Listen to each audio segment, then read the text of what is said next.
Don't get your surgery before asking these 5 questions that I wish I would have asked. Of course, you've already looked into reviews for a few of the surgeons that you're looking into, but the next step, number 1, get the name of your anesthesiologist. Make sure you look into him, check reviews if you can. Maybe you can talk to one of his patients. You could go online, go on Facebook, wherever you can find them, or find out at least how many years of experience this person has. This is the person that's going to put you to sleep and wake you up. And you want to wake up. This is important information, not just the person that's going to be cutting you open. Number 2, how many post-op visits will you get? Are they good with phone calls? Do you have to go into the office? Are they good with video calls? How are they going to see you? How many times are they willing to see you? And also, say they include 1 or 2 or 3, whatever it may be, ask them if you have any kind of issues or concerns, if they will see you another time free of charge. Because things will come up, and it's just important knowing that they're not just there to collect your money, but also to help you throughout at least the first 2 to 4 months of your recovery journey. I had 2 post-op in-office visits. 5 days post-op, it was an in-office visit to remove the drains. And the second in-office visit wasn't until 2.5 months post-op. Of course, I had a lot of questions. And I will give some credit, but it seemed that the surgeon only called as part of reviews. It seemed over the phone he did not care. So this was 24 hours after my surgery. He actually called, and I was very, very grateful because I had concerns. I thought I had an infection because I was getting chills all over my body, but I learned that that's normal so long as you don't have a high fever. After that, they pretty much didn't want anything to do with me anymore. They said if we had any concerns, we could do a video call. It didn't leave me wanting to reach out to my surgeon or that office again. You may not have the issue that I did. I had a tubular shaped breasts since before I had implants, and the surgeon was adamant about me needing a lift since I had a size D cup implants and I started with barely A cup. And so he really pushed getting a lift, and I wish I would have asked if it would help or prevent my tubular shaped breast from coming back. Obviously with the implants, that issue was non-existent because it kind of pushed through, made them nice, round, and perky. And I really wanted to see if that would not come back, if I would have some kind of rounded, barely A's. Possible. I did not ask, and that was one of the main reasons why I chose to go with the lift. And I didn't ask, and I completely regret it because they are nonetheless tubular still.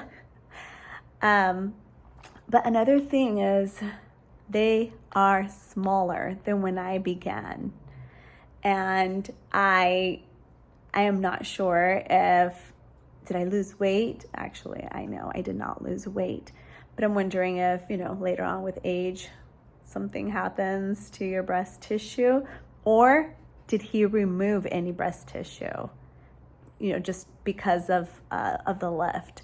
Those are very important questions. If you have any misshape, anything that you're concerned about, ask ahead of time so you can make the right decision to get a lift, as well as the en bloc, the capsulectomy, the explant, or just get the explant itself. You don't want them to remove any bit because that would defeat the purpose. That's the whole reason why you decided to get implants. So you don't want them to be smaller than what you originally had before implants. Question number 4. Can they make them smaller? Listen, I went in the day before my surgery and he marked me all up of where the incisions would be. And I should have asked questions. I thought, it's just for the surgeon to know where about to make these 2 incisions. I feel like he made them maybe even larger than what he had drawn on me. So I went home, came the next day, and the incisions were definitely a lot larger. And they went up to my, kind of like my underarm. They were all below the breast. And I know they do that to anchor incisions for the lift, but it just seems that the under my breast, it goes all the way to like under my underarms. And it created this certain kind of pockets on the sides. I don't know that I'm gonna be able to wear certain tops, but we will see over time. That is just such an important question, is can they have made their incisions smaller? Maybe ask for the smallest possible. I understand if you're getting an en bloc capsulectomy, they need to be able to reach in and scrape up all the scar tissue. But even then, can they have made them just a little bit smaller? I think so. I wish I would have emphasized it. Ask these questions ahead of time, because now I'm left with almost flat breasts and then these odd little pockets on the sides that I'm probably a lot more unhappy about those little pockets than I am having a flat chest, to be completely honest. All right, it looks like we've made it to number 5. This one is so important. Why didn't I look into this beforehand? I think I was just so concerned about getting the implants out that I just didn't look into a lot of these. I looked into so many other things. I looked at reviews. I talked to other people that had gone to the surgeon. I did a lot of other research. Question number 5 is, how long would it take for a lift?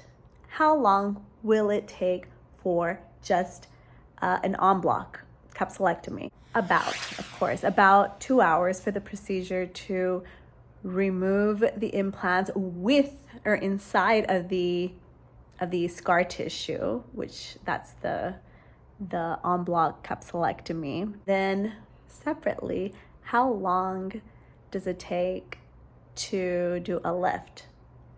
Because those are 2 completely different surgeries. My surgeon took 3 hours to remove the implants with the scar tissue and the lift, possibly under 3 hours.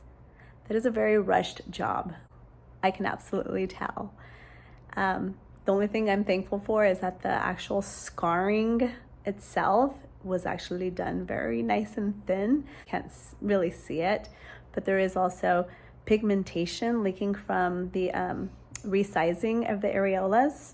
It has created a leakage of the pigmentation from the areolas onto my breast, which is pretty odd, but that is definitely one of my least of the concerns. But these are just questions that you need to ask. How did he manage to do all of this in under 3 hours, when 3 hours alone is a lift itself? The next video I want to create, which is almost comical, is my experience with the 3 surgeons that I had consultations with prior to choosing the one that I did. And remember, breast size means nothing. It's about finding that nice bra that fits you well, no matter what size you are. Please let me know in the comments if you have any questions or any questions that you would like to add for others to see and help others out. Thank you for listening.